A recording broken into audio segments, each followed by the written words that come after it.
animasi ke layar perak, kad permainan, komik dan pelbagai jenis produk, ramai yang sudah mengenali Bobo Boy. Tetapi tidak semua tahu bagaimana Bobo Boy bermula. Hari ini, kita akan ketahui asal-usul Bobo Boy dari penciptanya sendiri. Makcik Man.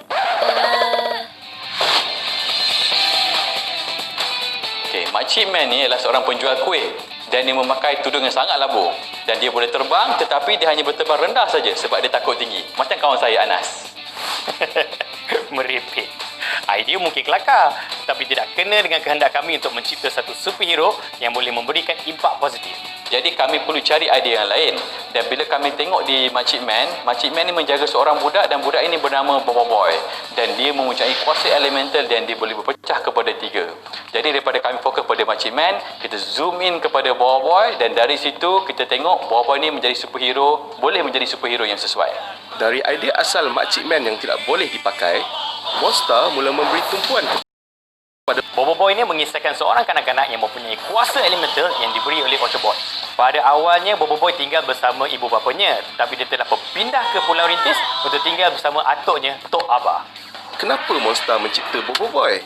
Aku pun tak tahulah.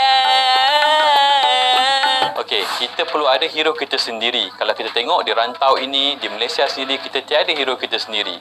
Jadi inilah satu peluang untuk kita mencipta satu watak di mana watak ini pada satu hari nanti boleh menjadi ikon kepada anak-anak kita sendiri.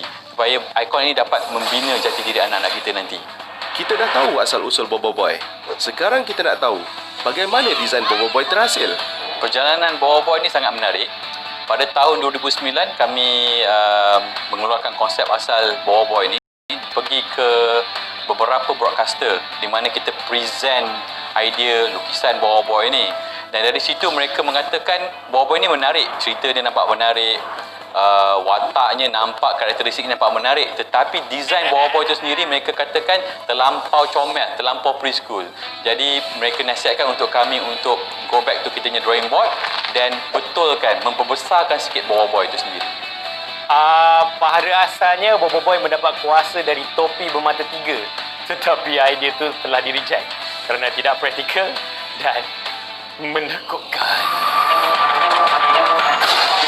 Kami menukar desain Bobo Boy dan terus menghasilkan 4 episod yang pertama. Tetapi selepas membuat perubahan ini semua, kami pergi ke broadcaster. Mereka masih mengatakan Bobo Boy belum cukup besar lagi. Walaupun sudah menyiapkan 4 episod, banyak duit telah dihabiskan. Lawak karut apakah ini? Monster perlu redha dan redo semula ke-4 episod dengan desain Bobo Boy yang lebih sesuai. 2-3 Gopal berjoget. Tapokkah banyak duit? Bila masa? Akhirnya desain ini dipilih untuk musim pertama. Sejak dari itu, desain Bobo Boy terus berubah dari musim ke musim hinggalah ke Bobo Boy Galaxy dan yang terkini, Bobo Boy Movie 2. Perubahan desain Bobo Boy disebabkan oleh 2 faktor. Faktor pertama, peminat mula bertanya, Bobo Boy ni tak besar ke? Dah agak dah. Faktor kedua ialah feedback daripada pasaran luar, terutama daripada pasaran barat, di mana mereka mengatakan Bobo Boy nampak terlampau kecil untuk seorang superhero. Jadi kita perlu tukar desain Bobo Boy ini supaya dia lebih sesuai menjadi seorang superhero yang penuh aksi. Apa yang menarik tentang Bobo Boy ni ialah dia membesar bersama penonton.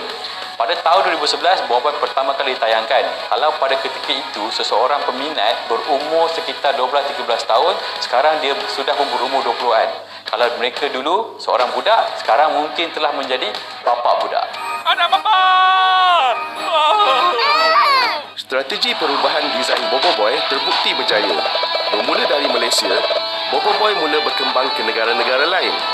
Kini Bobo Boy berjaya menembusi 70 buah negara. Bobo Boy, kuasa 70. Itulah sedikit perjalanan bersama Makcik Man. Bobo Boy.